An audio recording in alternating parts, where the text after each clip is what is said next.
got to do this live. Shout out to everybody out there. James Youngblood, David Don't Compromise, Shawnee, Erica, Mariah, Tasha, everybody out there, Tanya, Jerica, Melina, everybody out there, man. Shout out to y'all, man. We have made it back another day. It is a Thursday. We got a great topic today. It's called Minding Our Business. I'm going to give you the do's and the don'ts of just staying out of the way, mind your own business, and fighting the fight that we need to fight. Let's get into it.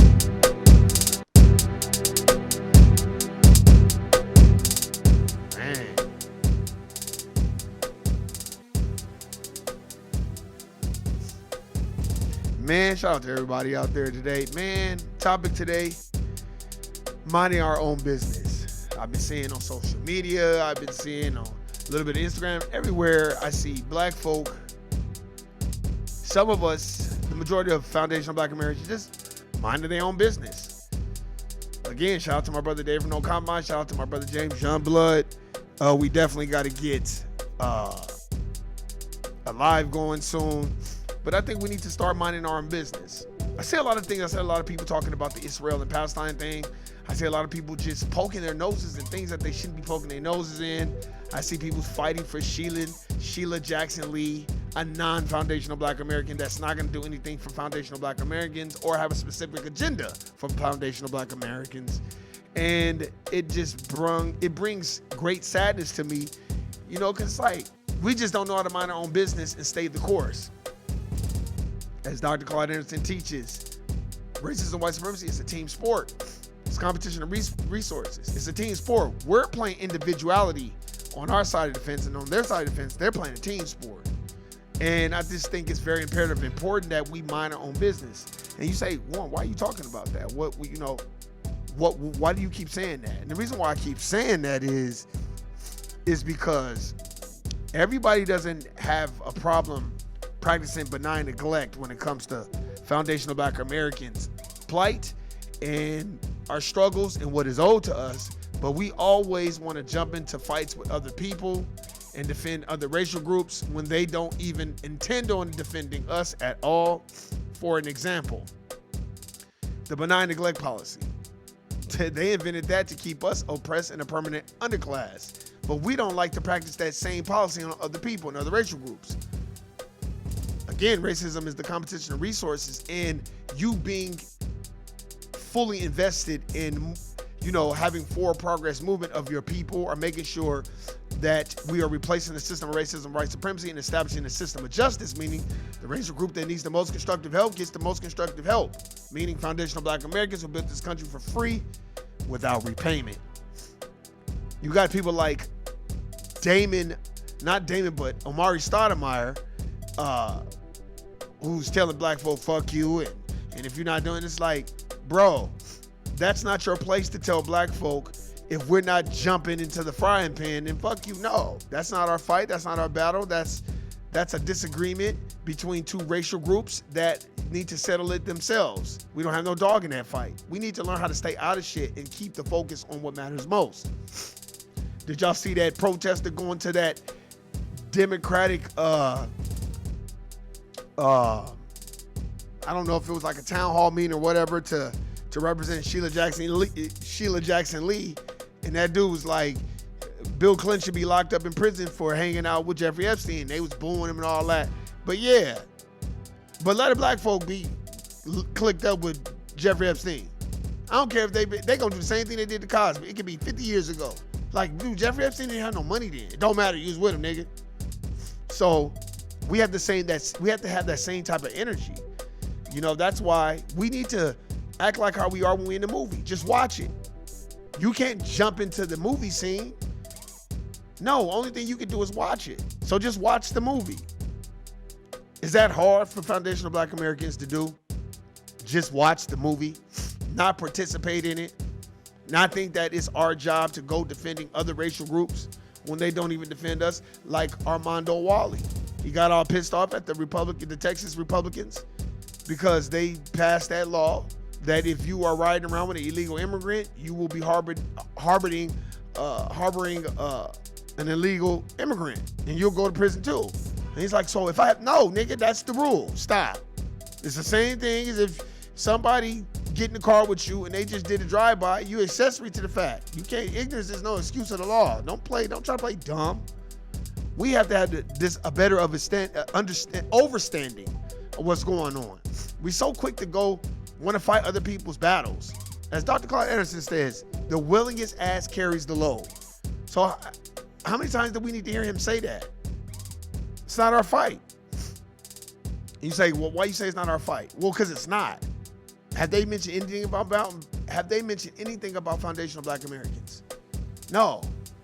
I've seen so many sexual misconduct, sexual assault, sexual this, sexual that, and we'll kind of benign neglect that, and then we'll go fight somebody else's, battle. But then when it comes to R. Kelly, they done drained him dry of his resources, so he can't defend himself in court, and they took all his music away. Now, what else is he supposed to do? We'll allow that, but we'll go jump into the frying pan for other racial groups and other things that don't even have shit to do with us. I was looking at this thing on Twitter the other day where these 6, I don't know if they were baseball players. Yeah, they like raped somebody on the team and sexual assault sometimes. It's like, this is a lot of stuff that doesn't have to do with foundational Black Americans, but we're not calling it out when it needs to be called out. But what we will do is do idiotic things like go join somebody else's struggle. We have our own struggle. See, we join other people's struggle on the strength of like, oh, they'll have our back. No, they won't. They won't have our back. Hasn't that been proven? Look at Chicago. Look at all these major cities where they just allowing illegal immigrants to come here for free as taxpayers pay it. How many times I gotta tell you, I can't even get food stamps. I can't even get food stamps. I don't even qualify to get food stamps. I don't think nobody in my family qualified to get food stamps. They can't get food stamps. I know I can't get them motherfuckers, but an illegal immigrant can come over here and go get them. And then I'm so sick of everybody. Every time you talk about illegal immigrant, everybody just assumes you talk about Latinos. Don't talk about anybody of any color that is here illegally. Damn. Let's address that right now. If you are here in the United States of America and you're here illegally and you're undocumented, I don't care if you're black, red, purple, green, yellow, black, white. If you're here illegally, you need to go. I don't care who you are. Well, what if it's your cousin, Warren? And what if it's my cousin? I'll pray for you all the way back to where the fuck you belong. Sorry. You did not build this country for free, and you do not deserve a repayment, and you're here, as Dr. Claude Anderson teaches, for unearned benefits. And that's the problem. And you notice in the media, they keep throwing these bullshit stories up over and over again so we can be distracted. Then they're trying to muddy up the waters with hip hop and R&B. I'm telling you. Why do you think I did that story about Justin Timberlake and Britney Spears? Fauci and all that. You know why I bring that up? Because if that had been a black man, he had coerced some woman to get an abortion, whether she did it on her own or not, he would be the blame for it. But with other racial groups, we just look over it like it don't even exist. That's why we need to mind our own business. And let's focus on making things better for us, not everybody else. And if anybody wants to join our fight, fine. Tell us what's been said when we're not in the room. If you're dealing with people, other racial groups, and all they doing is want to tell you about racism and white supremacy, but they trying to not establish a system of justice, hit them with this. Well, how do you plan on establishing a system of justice? And they're going to be like, what do you mean? Meaning the racial group that needs the most constructive help gets the most constructive help. And you ask them, what group needs the most constructive help in the United States of America Incorporated? Most likely they're going to say Latino. They're going to say, oh, they ain't going to say black. Because in their mind, they've been conditioned that black folk, we've got Obama and we got affirmative action. We got all these other things that don't have shit to do with us, but it has everything to do with people of color and minorities, which are broad and ambiguous terms, as Dr. Claude Anderson teaches us. That's why I just be laughing. Like, you look at people like Omari Stoudemire. Omari Stoudemire is a fucking moron. He don't know what the fuck he's talking about. And people, when they join these religious groups, they feel like they can look at you upside your head from a standpoint of condescension because you ain't as religious as them. And you don't have a right to use that as a tool to tell black people, y'all need to stand up. Why we gotta be forced into some shit that ain't got nothing to do with us? I don't see no other racial group super inserting themselves into our fight for reparations. But all these other racial groups done got reparations. And then when you start bringing it up, the dominant society start playing the fucking selective memory game and act like they don't know what the fuck going on. That's why I just be like, man, this is some bullshit. I don't want to hear that. How the fuck does that work? Where you got us fighting your fight, but look, what happened to that sister that stood up and said some shit and they be like, all right, bitch, you fired. Yeah, you better get out of that. If you at the court plantation, let me give you some game. You at the court plantation and somebody bring up that Israel, Palestine, you say, I have no dog in that fight. That's not of any of my concern. Well, doesn't affect you? Like I said again, that doesn't concern me. I'm concerned about establishing a system of justice. And they're gonna be like, what does that mean?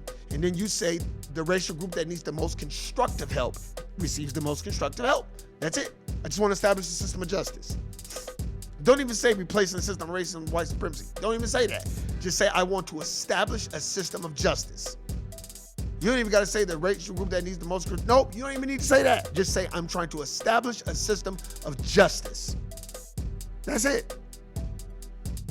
That's the safest reply you can say. And they're gonna be like, yeah, but doesn't it affect you? And you say, the only thing that I'm trying to do is establish a system of justice. That's it.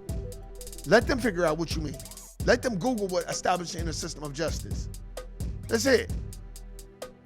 I remember that time when Colin Kaepernick was doing all that protest and all that other shit, and I wasn't really watching football like that anyway.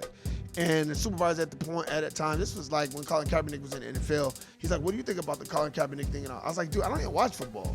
So I couldn't even tell you. That doesn't even concern me. And he was like, oh, so you know why? I was like, no, I don't really pay attention to that. But I remember this one dude that was in the Air Force was like, oh, he's disrespecting the flag. And this dude is the biggest fucking dumbass I've ever met in my life. You just going off popular belief of what they say. And I said, do you know who Francis Scott Keys is? And he's like, no, I don't know who that is. I was like, look up Francis Scott Keys in the national anthem. Look at all the verses that he wrote. I said he was a white supremacist that believed that black folk were put on this planet to serve white folk. And he wrote that. They just took out the third verse. Oh, I didn't know that. Yeah, that's why it's very important. Most people that you're around, they don't read shit, they don't know nothing. So why even get into arguments with them? They're straw man arguments. Matter of fact, they are empty-minded arguments just to get you all emotional while they sit back and go tell HR on you. That's why you don't get into it with people at work, because all they gonna do is tell on you because they don't know shit anyway.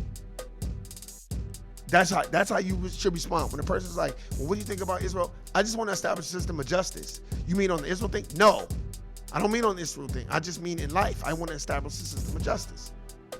That's it. I'm just trying to establish a system of justice. And eventually, what they will do is they will leave you alone and say, oh, they just want to establish a system of justice. What does that mean? I just want to establish a system of justice. That's it. Eventually, if you keep repeating the same thing, they're going to be like, oh, I can't. No, because you don't go to work to be telling your opinion about shit that don't matter. No, that's just a tool and trickery and fuckery to get you to be running your mouth so you'll end up out of a job and they still got one. No, you don't go to work doing that shit. You go to work to do your job and go to fuck home. And that's the problem. You're sitting up here arguing with people about shit that don't even matter and jumping at other people's fucking matters that ain't got nothing to do with us. Black folk, wake up. And this motherfucker try to shame you, vote shame you because you don't want for Joe 94 crime bill Biden as his son was doing crack cocaine in a damn strip club, but he want to lock up black folk for mandatory minimums. Man, stop.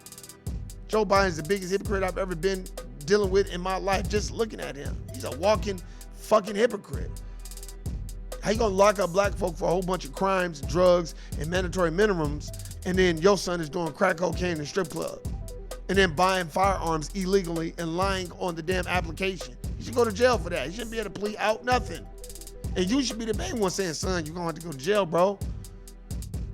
No, but instead, he's pleading and ain't gotta do shit. While black folk, if they lie, they going to prison. So no, that's your job. That's what you should do. Establish a system of justice. Stop trying to fight everybody's fight, ladies and gentlemen. If it has nothing to do with the foundational black American struggle, why get involved in it? Stop letting people like Amy Schumer and everybody else involve you in shit and using MLK speeches to get you to jump into some shit. Let them, look, everybody that doesn't agree with what's going on in Israel and Palestine, go over there and join those motherfuckers and fight. Stop trying to get us to stand up and fight. You go join that motherfucking fight and leave us the fuck alone. We ain't got no dog in that fight and ain't got shit to do with us. I'm done, out, guilty nigga, peace.